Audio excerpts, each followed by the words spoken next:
안녕하세요. 김용진 원장입니다. 금일 수요 세미나에서는 완전 무치약 환자에 있어서 원가이드 시스템의 적용에 대해서 두 편에 걸쳐서 말씀을 드리도록 하겠습니다. 먼저 첫 번째로 준비 단계에서 우리가 고려해야 될 사항들에 대해서 먼저 말씀을 드리겠습니다. 우리가 가이드 수술을 많이 사용을 하고 있다고 말씀을 드렸는데요.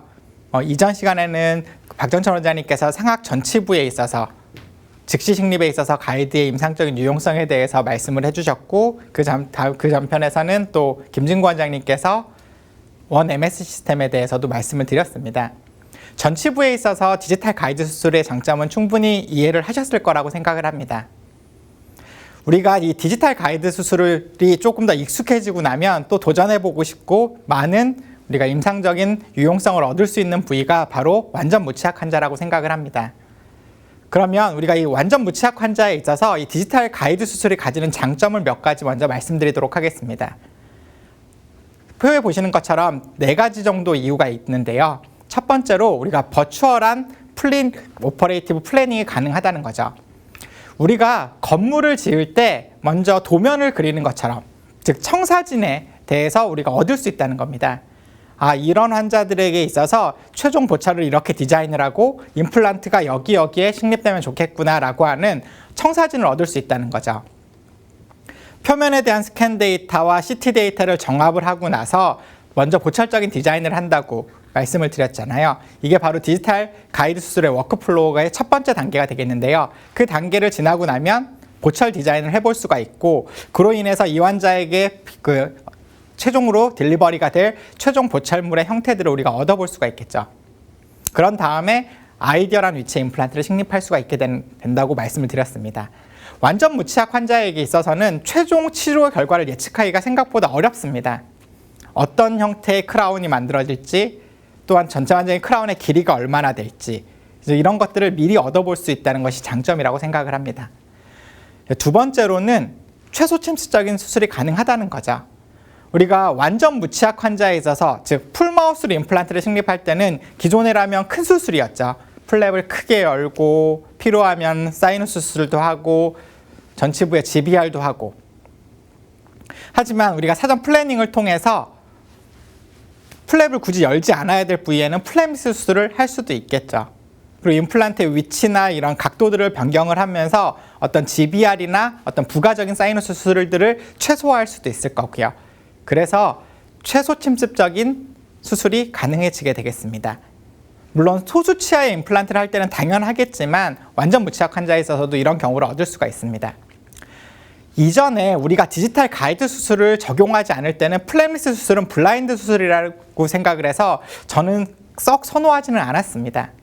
선택적으로는 시행을 했지만, 하지만 우리가 이렇게 사전에 플래닝된 데이터를 가지고 그 플래닝된 그 임플란트의 위치를 그대로 전이시켜 줄 수 있는 이런 정확성이 높은 서지컬 템플릿이 있다고 한다면 굳이 플랩을 열 필요가 없는 부위에는 플랩을 열지 않아도 되겠죠. 하지만 이 디지털 가이드 수술이 만능은 아닙니다. 모든 케이스에 있어서 플랩리스로 할 수 있는 건 아니거든요. 하지만 앞서 말씀드린 바와 같이 플랩을 열지 않고 식립할 수 있는 부위에는 플랩을 열지 않고, 플랩을 열어서 나중에 GBR을 해야 될 부위라고 한다면 최소한의 절개선만 가해줄 수가 있는 거죠. 저렇게 전치부에 13번 부위에만 어떤 GBR이 필요하다고 예상이 된다면 가이드를 위치시키고 고정하기 전에 저 부위에만 선택적인 절개를 가하고 플랩을 열어놓고 나머지 부위에는 플랩리스로 임플란트를 식립하고 나면 저쪽 절개를 하고 플랩을 열어놨던 부위에 어떤 피판을 보존할 수가 있기 때문에 향후에 GBR을 하고 난 다음에 프라이머리 클로저가 쉬워지게 되겠죠. 그래서 전반 풀마우스의 임플란트를 식립한다고 하더라도 어떤 환자가 얻는 수루의 불편감은 최소화될 수 있다고 생각을 합니다. 이런 것들이 완전 무치약 환자에 있어서 디지털 가이드 수술이 가지는 또 두 번째 장점이라고 생각을 하고요. 세 번째 장점으로는 다들 아시는 것처럼 임플란트를 아이디어란 위치에 식립할 수 있습니다. 이전에는 우리가 플랩을 열고 뼈가 있는 곳에 임플란트를 식립하고 그 이후에 보철적으로 해결을 하는 경우들이 많았는데요. 잘못된 위치에 임플란트를 식립하게 되면 여러 가지 문제들이 생긴다는 건 제가 첫 번째 시간에 말씀을 드렸습니다. 우리가 기계역학적으로 분리하기 때문에 어떤 메커니컬한 컴플리케이션 또한 그런 것이 없다고 하더라도 유지 관리에 있어서 여러 가지 불편한 것들이 생긴다고 말씀을 드렸죠. 그래서 가장 좋은 건 신미성과 기능성 그리고 유지 관리의 문제를 생각을 한다면은 레스토레이티브 크라운의 센터에 임플란트가 식립되는 게 좋겠죠. 구치부에서는요. 그런데 인접한 치아들이 있다고 한다면 당연히 그 치아들을 기준으로 해서 아이디어란 위치에 임플란트를 식립하기가 쉬워집니다. 하지만 완전 무치약 환자에 있어서는 어떻게 될까요? 완전 무치약 환자에 있어서는 어떤 레퍼런스가 없기 때문에 어느 부위에 드릴링을 해야 될지가 쉽지가 않습니다. 그래서 이전이라고 한다면 플랩을 열어서 캐나인 에미넌스를 찾아서 그쪽 3번부터 심고 상악에서는요. 그런 다음에 거기를 기준으로 임플란트들의 아이디어란 위치를 찾았죠. 하지만 우리가 이 디지털 가이드 수를 적용을 할 수 있다면 저런 플래닝 단계에서 아이디어란 보철적인 디자인을 해놓고 그 아이디어란 보철물의 센터에 임플란트를 플래닝을 해볼 수가 있기 때문에 최종 보철물을 생각을 한 아이디어란 위치에 임플란트가 식립될 수 있다는 것이 장점이라고 생각을 합니다. 마지막 장점은요. 임시보철물, 특히 고정성의 임시보철물을 바로 딜리버리를 해줌으로 인해서 환자에게 있어서 무치약의 기간을 줄여줄 수가 있을 것이고요. 즉 이미디어트 로딩이 가능하다는 거죠. 물론 모든 케이스에서 이미디어트 로딩을 적용하지는 않습니다. 하지만 하구치부에서 부가적인 사이너스 수술이나 부가적인 GBR이나 이런 것들이 동반되지 않는다고 한다면 그리고 임플란트의 초기 고정력이 충분하다고 한다면 미리 만들어 놓은 사전 보철을 이용해서 이미디어트 로딩을 할 수가 있겠죠. 그를 통해서 환자가 그 수술 후에 겪을 수밖에 없는 무치약 기간을 줄여줌으로 인해서 일상으로의 회복을 좀 더 빠르게 해줄 수 있는 장점이 있습니다. 앞서 말씀드린 4가지의 이유로 저는 디지털 가이드 수술을 완전 무치약 환자에 있어서 즐겨서 적용을 하고 있습니다. 보시는 바와 같이 사전에 만들어 놓은 저런 원피스 타입의 프로비저널 PMMA 브릿지를 수술 직후에 저렇게 딜리버리를 해줄 수가 있다고 한다면 환자에게 그런 템퍼러리 덴처를 쓸 수 있는 써야 되는 필요성도 없어질 될 것이고요. 그리고 그런 무치약 기간이 줄어드니까 훨씬 더 좋아지겠죠. 하지만 이렇게 바로 사전에 만들어 놓은 이런 임시보철물을 바로 딜리버리를 하기 위해서 손쉽게 딜리버리 하기 위해서는 임플란트의 정확성이 중요하겠죠. 하지만 이런 원가이드 시스템의 정확성에 대해서는 이미 이전 강의에서 다 말씀을 드렸기 때문에 원가이드를 이용해서 저런 사전 보철을 준비해 놓고 이미디어트 로딩을 많이 하고 있습니다. 하지만 우리가 이 원가이드 시스템의 템플릿의 장점 중에 하나가 메탈 슬리브가 없기 때문에 라테랄 오픈 타입이 가능하다고 말씀을 드렸죠. 하지만 미리 사전에 준비해 놓은 보철물을 수술 직후에 바로 딜리버리를 하시고자 한다면 구치부에서라고 하더라도 클로즈 타입의 가이드홀을 선택하시는 것이 좋습니다. 제가 이태리의 달라리코 교수님과 같이 했던 연구에서도 보면 구치부에 식립된 원가이드 템플릿을 이용해서 식립된 구치부에 식립된 임플란트들의 정확성이 좀 떨어졌는데요. 덜 정확했는데 그 이유가 라테랄 오픈 타입의 가이드홀을 사용했던 그룹에 있어서는 정확성이 좀 더 떨어질 수 있다. 특히 앵귤라한 데비에이션이 좀 생길 수 있기 때문에 사전 보철이 준비되어 있는 경우라고 한다면 반드시 클로즈 타입의 가이드홀을 오더를 하시거나 디자인을 하시는 것이 맞다고 생각을 합니다. 지금까지는 우리가 풀마우스 임플란트를 식립할 때 있어서 디지털 가이드 수술을 적용을 해야 되는 이유에 대해서 간략히 말씀을 드렸고요. 그런데 실제 이런 좋은 장점들이 많지만 실제 임상에서 하다 보면은 여러 가지 어려움들이 생깁니다. 가이드 수술이 완전 무치약 환자한테 좋다고 해서 무턱대고 적용을 하다 보면요. 이런 일들이 생기거든요. 초록색으로 보이는 게 제 플래닝을 했던 데이터고요. 그리고 실제 임상에서 제가 가이드를 이용해서 식립했던 케이스입니다. 제 첫 번째 가이드 수술 케이스인데요. 많이 차이가 나죠. 이런 데비에이션이 생기니까 완전 무치약에 있어서는 가이드 수술의 정확성이 떨어질 수밖에 없구나라고 생각을 하시고 잘 안 쓰시려는 원장님들이 생깁니다. 우리가 아무리 정확성이 높고 좋은 가이드 시스템이라고 하더라도요. 임상적인 환경에 따라서 달라집니다. 그 연구가 되겠는데 2018년에 발표됐던 연구인데요. 동일한 컴퓨터 가이디드 서저리 시스템을 모델에서 해본 것과 그리고 카데바에서 해본 것 그리고 실제 인비보에서 해본 것들을 비교를 해본 겁니다. 자, 결과적으로 보면 동일 시스템을 이용해서 동일한 임플란트를 식립을 했음에도 불구하고 카데바나 실제 환자에서 인비보에서 했던 것들이 훨씬 덜 정확했다는 거죠. 즉 임상적인 상황에 따라서 여러 가지 데비에이션들이 생길 수 있다는 겁니다. 즉 데비에이션뿐만 아니라 에러들이 생길 수 있다는 거죠. 환자의 개구 제한, 잔존 알베올라 리치의 폭, 그리고 서지컬 스텐트가 안착되는 어느 정도, 이런 것들에 따라서 실제 임상에서는 다를 수 있다는 겁니다. 원가이드 시스템이 굉장히 우수한 시스템이라고 하더라도 어떻게 적용하는지, 그리고 어떤 상황에서 적용하는지에 따라서 달라질 수 있다는 거거든요. 그래서 제가 드리고 싶은 말씀은 우리가 가이드 수술을 할 때는 항상 에러를 최소화할 수 있는 노력들을 해주셔야 됩니다. 특히 다수치아의 임플란트를 식립하거나 완전 무치약 환자에서, 즉 한계를 극복해야 되는 케이스에 있어서는, 그리고 정확성을 그런 케이스에서 극대화하시고자 한다면 에러를 최소화하는 노력들을 해주셔야지만 정확성이 극대화된다는 겁니다. 그래서 오늘은 첫 번째 준비편에서 가이드 수술의 정확성을 극대화할 수 있는, 우리가 준비 단계에서 어떤 것들을 고려해야 되는지에 대해서 말씀을 드리도록 하겠습니다. 준비편과 수술할 때 고려사항들이 나눠지게 되는데요. 먼저 준비 단계 중에 첫 번째 단계인 데이터를 프로세싱하고 머징하는 과정입니다. 우리가 디지털 가이드 임플란트 수술에 이런 워크플로우를 반드시 숙지를 하고 계셔야 된다고 말씀을 드렸고, 이런 단계들에서 오차를 최소화하는 노력들을 하셔야 된다고 말씀을 드렸습니다.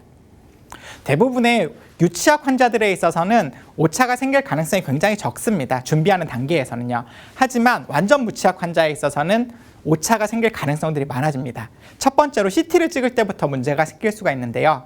우리가 다들 아시는 바와 같이 CT를 찍을 때는 저렇게 환자의 잔존 치아, 특히 전치부의 치아로 바이트 플레이트를 문 상태에서 찍게 됩니다.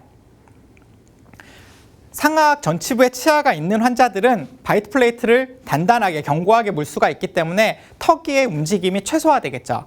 하지만 상악과 하악의 전치부가 없거나 완전 무치약 환자에서는 알베올라 리치를 이용해서 저 바이트 플레이트를 물어야 되기 때문에 맨디블의 움직임이 완벽하게 제한될 수가 없습니다. 그래서 저렇게 블러링이 생기게 되겠죠. 저런 것들은 CT의 기계의 문제가 아니고 CT를 촬영하는 동안 환자의 움직임을 제한하지 못해서 생기는 겁니다. 그래서 완전 무치약 환자들이라고 한다면 저런 바이트 플레이트와 알베올라 리치 사이에 코튼롤 같은 거를 말아서 넣고 그거를 알베올라 리치로 꽉 물게 해주시면 훨씬 덜해지게 되겠죠. 그리고 환자를 보내시기 전에 반드시 찍은 CT의 퀄리티를, 특히 저렇게 가운데 부위에서, 정중 부위에서 저렇게 블러링된 이미지가 생기면 CT가 정확하지 않은데 머징이 정확할 수가 없겠죠. 그래서 이런 CT로는 정확한 가이드 수술의 플래닝이 될 수가 없습니다. 그리고 제가 서페이스에 대한 스캐닝을 할 때 표면 스캔 데이터를 얻기 위해서 인트라오럴 스캐너를 쓸 수도 있고 모델 스캐너를 쓸 수도 있다고 말씀을 드렸잖아요. 하지만 저는 개인적으로는 이렇게 치아가 없는 완전 무치약 환자 같은 경우라면 아직까지는 컨벤셔널한 인상을 선호하고 있습니다. 몇몇 연구들에서도 완전 무치약 환자나 컴플릿 아치를 트리트먼트 하는 데 있어서는 컨벤셔널 인상이 좀 더 정확할 수 있다라고 얘기를 하고 있고요. 그래서 하지만 정확한 인상 체득이 중요하기 때문에 반드시 치아가 남아있는 환자라고 한다면, 치주 질환이 있어서 모빌리티가 심한 치아라고 한다면 반드시 블럭아웃을 통해서 치아의 그런 변형, 치아의 움직임으로 인한 인상의 변형을 최소화하셔야 될 것이고요. 알지네이트 인상보다는 실리콘 임프레션을 이용해서 인상의 정확성을 극대화하셔야 될 거라고 생각을 합니다. 우리가 이 가이드의 서지컬 템플릿에 몇 가지로 분류를 해볼 수가 있는데요. 이 서지컬 템플릿은 지지가 되는 그 양상에 따라서 세 가지로 분류를 해볼 수가 있습니다. 이렇게 상악 전치부나 하악 전치부에 소수 치아의 임플란트를 식립할 때 우리가 만들어지는 이런 형태의 템플릿을 투스 서포티드 타입, 치아 지지형이라고 부릅니다. 가이드홀의 메지알과 디스탈에 모두 서포팅을 해줄 수 있는 건전한 치아가 있는 경우가 되겠죠. 두 번째로는 이렇게 프리핸드 케이스에서 우리가 만나는 투스 앤 뮤코자 서포티드 템플릿, 치아와 점막 복합 지지형이 되겠습니다. 이런 경우 앞쪽에서는 치아에 의해서 지지를 받을 수 있지만 뒤쪽에서는 치아 템플릿을 서포팅해 줄 수 있는 잔존 치아가 없는 경우죠. 그리고 완전 무취약 환자에서는 점막 지지형, 뮤코자 서포티드 템플릿이 되는데요. 우리가 이런 뮤코자 서포티드 타입의 템플릿을 할 때는 포지셔닝을 정확하게 해주기 위해서, 즉 서지컬 가이드의 포지셔닝을 정확하게 하기 위해서는 가능한 서지컬 템플릿이 하방의 점막의 피계 면적을 극대화해 줘야 됩니다. 그렇다고 이거를 베스티뷴까지 연장할 필요는 없겠지만, 베스티뷴을 넘어서까지 연장해 줄 필요는 없겠지만 뮤코진지발 정션을 넘어서 베스티뷴의 아래쪽까지 연장을 해줘야 되겠죠. 마치 컴플릿 덴처의 안정성을 극대화해 주기 위해서 우리가 보더 몰딩을 하는 것처럼, 그 보더 몰딩을 정확하게 하기 위해서는 이런 인상 체득을 할 때 인상제를 충분한 양을 넣어서 베스티뷴까지, 보더까지 익스텐션을 해주는 것처럼 저런 점막 지지형, 특히 완전 무취약 환자에 있어서 가이드가 하방에 있는 뮤코자에 의해서만 지지가 돼야 되는 상황이라고 한다면 저렇게 인상 체득을 할 당시에 인상의 보더를 충분히 연장을 해주셔야 됩니다. 그렇게 해야지만 저렇게 포지셔닝을 정확하게 할 수 있고요. 원가이드 템플릿이 정확한 위치에 포지셔닝이 되지 않은 상태에서 드릴링을 시작을 하시면 그 드릴링되는 위치의 정확성이 떨어지게 되겠죠. 그래서 마치 우리가 총위치를 제작할 때처럼 서지컬 스텐트의 보더를 충분히 연장을 해주는 게 좋다는 겁니다. 자, 그리고 이제 가장 중요한 얘기가 되겠는데요. 우리가 정합을 할 때, 즉 CT 데이터와 서페이스를 스캐닝한 데이터를 합치는 정합 과정에 있어서 우리가 많이 이용하는 게 치아라고 말씀을 드렸죠. 치아의 외형을 중첩시켜서 CT 데이터와 서페이스를 스캐닝한 데이터를 합친다고 말씀드렸는데요. 그러면 치아가 없는 완전 무취약 환자는 어떻게 될까요? 그래서 완전 무취약 환자에 있어서 원가이드를 적용을 할 때는 나는 어떤 정합 프로토콜을 선택을 할지를 생각을 해보셔야 될 것 같습니다. 그래서 이 머징에 대한 프로토콜이 조금씩 회사마다 달라지게 되는데요. 먼저 제일 첫 번째 나왔던 머징 프로토콜이 이 더블 스캔 테크닉입니다. 노벨 가이드에서 만들었던 테크닉이 되겠고요. 굉장히 오래전이죠. 완전 무취약 환자에 있어서 이 디지털 가이드를 적용해보기 위해서는 정합을 할 수 있는 치아가 없으니까 어떻게 했냐면 기존의 이 환자가 사용했던 잘 맞는 덴처를 복제를 합니다. 복제된 덴처에 구멍을 뚫어서 거터퍼처와 같은 레디오 오페크 마커를 넣고요. CT를 2번 찍습니다. 환자가 복제된 덴처를 끼우고 첫 번째 CT를 찍고요. 그런 다음에 CT 상에서 저 복제된 덴처만을 그 자리에 위치를 시키고 다시 한번 찍습니다. 그래서 이 두 가지의 스캔을 가지고 정합을 하게 됐는데요. 일단 복잡합니다. 그리고 한 번에 비지수를 해결할 수가 없고요. 덴처에 복제부터 해야 되기 때문에 또한 기공료라는 것이 발생을 할 것이고요. 환자가 덴처가 없는 경우라면 덴처의 제작부터 다시 하셔야 됩니다. 또한 덴처의 적합성이 떨어지는 경우라면 덴처를 새로 만들어야 되는 것도 생기고요. 그래서 또 다른 방법으로 나와 있는 게 이렇게 알베올라 리치나 어태치드 진지바 상에, 즉 무법을 하지 않는 진지바 상에 다이렉트로 레디오 오페크 마커를 붙이는 겁니다. 저렇게 디스크 타입의 레디오 오페크 마커들이 있기도 하고요. 아니면 그냥 플로어블 레진을 이용해서 바로 어태치드 진지바 상에 붙여야 되겠죠. 자, 또 하나의 방법은요. 이런 상태에서 인상만을 예비 인상을 체득해서 보냅니다. 아까 이전에 보여드렸던 더블 스캔 테크닉과 좀 유사한 방법인데요. 먼저 인상을 체득해서 보내면 오스템의 원가이드 센터에서 모델을 만들고요. 저 모델의 위쪽에다가 알베올라 리치 부위에다가 플로어블 레진을 이용해서 저렇게 레디오 오페크 마커를 그 모델에다 붙입니다. 그런 다음에 저 위에다가 어떤 레디올로직 스텐트를 제작을 합니다. 그러면 저 모델 위에다가 레디오 오페크 마커인 레진의 음영이 조직면, 즉 레디올로직 스텐트의 조직면에 찍히게 되겠죠. 저 안에다가 다시 또 레디오 오페크 마커인 컴포짓 레진을 채워서 치과로 보내주면 저 레디올로직 스텐트의 내면, 즉 조직면 쪽에 컴포짓 레진, 레디오 오페크 마커가 들어가 있겠죠. 그러면 그거를 가지고 환자에게 끼운 상태에서 VD, 바이트를 체득을 하고요. CT를 찍습니다. 그러면 저 모델상에서는 저렇게 모델상에서 레디오 오페크 마커들이 있게 되겠고요. 그거를 가지고 동일한 위치에서 CT를 찍었기 때문에 CT상에서도 저 레디오 오페크 마커들이 인기가 되어서 나오겠죠. 그럼 저것들을 가지고 정합을 하게 됩니다. 저렇게 하는 정합 방식을 선택을 하실 수도 있고요. 상악에서는 괜찮습니다. 하지만 하악에 그런 알베올라 리치가 굉장히 얕거나 그런 혀의 움직임으로 인해서 저 레디올로직 스텐트가 안정되지가 못한다면 CT를 찍을 때 우리가 저 레디올로직 스텐트를 낀 상태에서 앞쪽으로만 바이트 플레이트를 무른 상태에서 찍어야 되는데 그때 뒤쪽 부위가 뜨게 되겠죠. 그로 인해서 또 정합이 잘 안 되는 경우들을 간혹 경험을 했기 때문에 저는 상하에서라면 이런 방법을 쓸 수도 있겠지만 하악이라고 한다면 조금 그럴 것 같습니다. 그래서 제가 주로 쓰는 방법은 또 아까 하악에서는 제가 별로라고 말씀을 드렸잖아요. 하악에서 만약에 저런 레디오페크한 마커를 붙일 데가 없는 저런 경우라면 어떻게 할까요? 케라티나이즈 진지박 하나도 없습니다. 이런 경우에 주로 제가 쓰는 방법이 이런 텍스처 스캐닝 방법입니다. 또 오스템의 교정용 스크류를 즐겨 사용을 하고 있는데요. 오스템의 교정용 스크류 라인업, 심플 헤드를 가지고 있는 교정용 스크류의 라인업이 직경이 1.4, 1.6, 1.8이 있는데 저는 주로 1.4와 1.6을 선호를 합니다. 드릴링 없이 바로 식립을 할 수가 있고요. 그때 뭐 임플란트 식립하기 위한 서지컬 엔진을 준비하기보다는 이 오스템에서 나온 이 드라이버 약 35N까지도 토크를 인가할 수가 있고요. RPM은 60rpm까지 사용을 할 수 있고 리버스와 그런 포워드 방향을 자유롭게 선택할 수 있기 때문에 굳이 핸드피스, 서지컬 엔진을 준비할 필요 없이 식립을 할 수가 있겠죠. 그래서 이런 완전 무치약 케이스에 있어서는 먼저 1.4나 1.6 직경, 길이는 가장 짧은 6mm 정도, 4mm나 6mm 정도를 이용해서 이렇게 3개나 4개 정도, 우리가 3점으로 정합을 하게 되는데 3개나 4개 정도를 식립을 하고요. 그 위에 헤드 부위를 충분히 다 덮도록 레디오 오페크한 플로어블 레진을 이용해서 덮어줍니다. 그렇게 되면 어태치드 진지바의 유무에 상관없이 저게 안정성으로 치아의 역할을 해줄 수가 있겠죠. 저 상태에서 인상을 뜨고 CT를 찍으시면 될 것 같습니다. 우리가 그 플래닝 프로그램 상에서 첫 번째로 하는 게 정합인데요. 이렇게 초록색으로 보이는 건 정합의 퀄리티가 좋다는 뜻이 되겠습니다. 한 케이스를 더 보면 상하은 완전 무치약 케이스, 하악에는 잔존 치아가 있지만 전치부가 다 PFM 브릿지를 이용해서 수복이 되어 있습니다.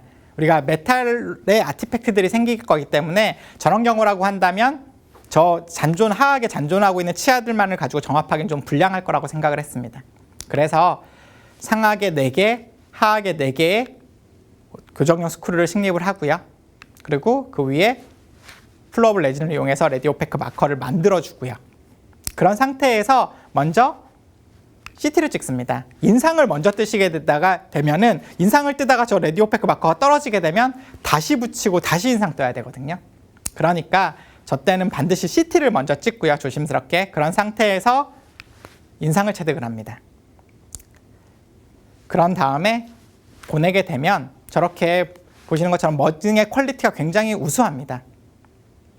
잔존 치아가 없음에도 불구하고 저 레디오페크 마커인 플로어블 레진이 움직이지 않기 때문에 굉장히 머징의 퀄리티가 올라간다는 걸 보실 수가 있습니다. 하악에서도 마찬가지고요.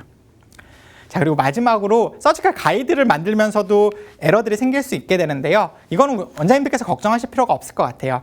원장님들께서 원내에서 제작을 하신다고 한다면 3D 프린터의 퀄리티에 따라서 조금씩은 달라질 수가 있겠지만 오스템에서 사용하는 그런 그 폴리젯 방식의 3D 프린터는 정밀도가 굉장히 좋습니다. 50 마이크로미터 이하의 정밀도를 보이기 때문에 크게 걱정하실 필요는 없고요. 그래서 원내에서 제작을 하실 수도 있겠지만 이런 완전 무치약 케이스라고 한다면 높은 정밀도를 위해서 특히 사전에 보철물을 이용해서 이미디어트 로딩을 계획을 하신다고 한다면 이런 오스템 디자인 센터에 의뢰를 하는 것도 좋은 방법일 거라고 생각을 합니다.